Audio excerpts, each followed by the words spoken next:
friends, Heidi here from Rain Country. God is good all the time. And today I wanted to show you this really quick and simple trick that I use to turn just a basic t-shirt, has to be a short sleeve t-shirt, into a sleeveless summer top without cutting or sewing. And it's just a temporary fix. So I'll show you right here.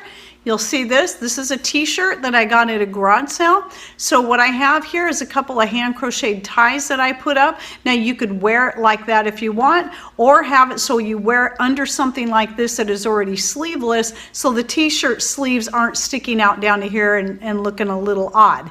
So you can take any ties. You can even take some old shoelaces and cut them in half, especially if you're going to hide it under something like this. Or you can hand crochet it in whatever color yarn you want.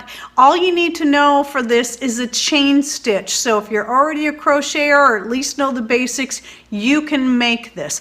And I have a whole series on Crochet 101 where I slow a lot of these down. I'm not going to be doing that today, but I'll link to this series down below if you're totally new to crocheting. But again, keep in mind you can take any tie, anything you want that's already in a tie form, as long as you can get it in the right length to suit what you need.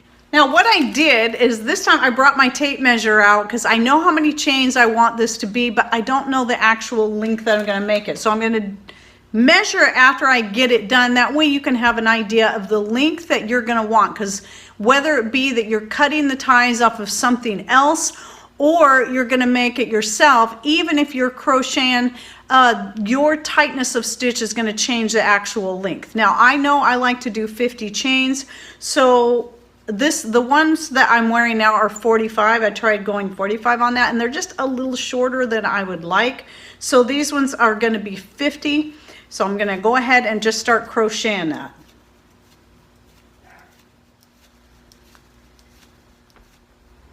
Okay, so there's 50 chains. Now notice I left a fairly long tail. I'm going to do the same thing on the other side, and I'll show you why.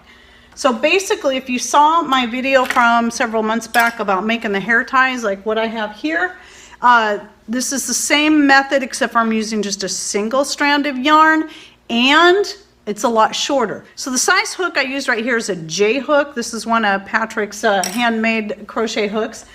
And but you could go a wider hook. I usually use for 3 strands, I'll usually go up to a K hook for that. But let's go ahead and measure the actual length of this tie from chain. I'm not going to count the tails, and that's at 15 inches. So now what I'm doing here is I'm cutting, let's see how many inches this is. I just eyeball everything. So these pieces are about 9 inches. You can go longer if you want. And I'm going to need a total of 8 of these pieces because I want 2 for each end of each tie. So we'll just start off with the 4 because I'm only doing the one tie right now. And so what I'm going to do, just to make it look cuter, because if this is something you want to show, you want it to have a nice little finished edge, is I'm simply putting a little tassel at the end. And of course that then adds to the overall length of the tie in itself. Okay, I'll do the next one slower so you can see what I did there. And then I tie a knot right over the top of the tassel to make sure, and please ignore my garden stained fingernails and fingers and fingernails. So tie that knot right over the top of the tassel and then trim so they're even. Okay, so let's do the next one. So what I do is I loop it like this.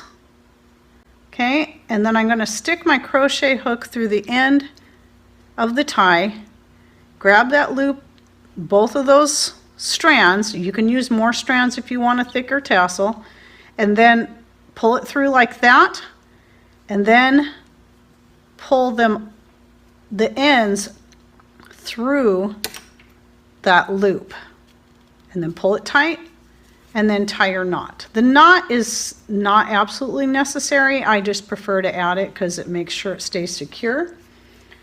And then I will hold it up to the other one to make sure I cut them all at the same length. There we go. Okay.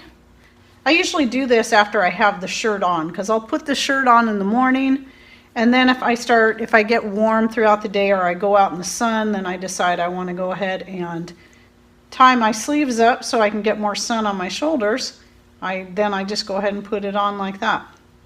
And there you go.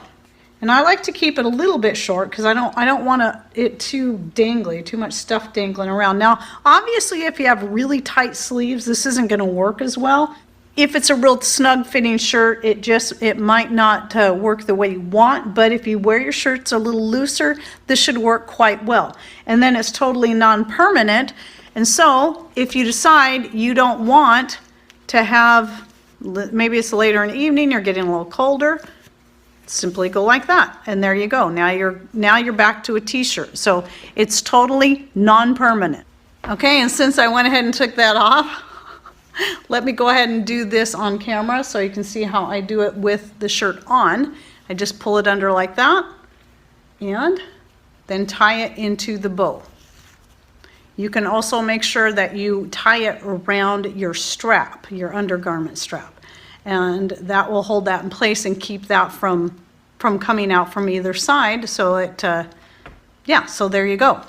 And again, by keeping the ties a little bit shorter, if you're wearing something like this, like a sleeveless over top vest kind of thing, that makes it easier for them to stay hidden under the shirt itself. So there you go. Okay, just a real simple way to take a t-shirt and convert it basically into a tank top temporarily, and then you can just undo the ties and put it right back to a t-shirt again. Okay, well, I hope you enjoyed my simple tip on how to take a regular t-shirt and temporarily turn it into a sleeveless summer top. All right, well, thanks for watching. Take care and God bless.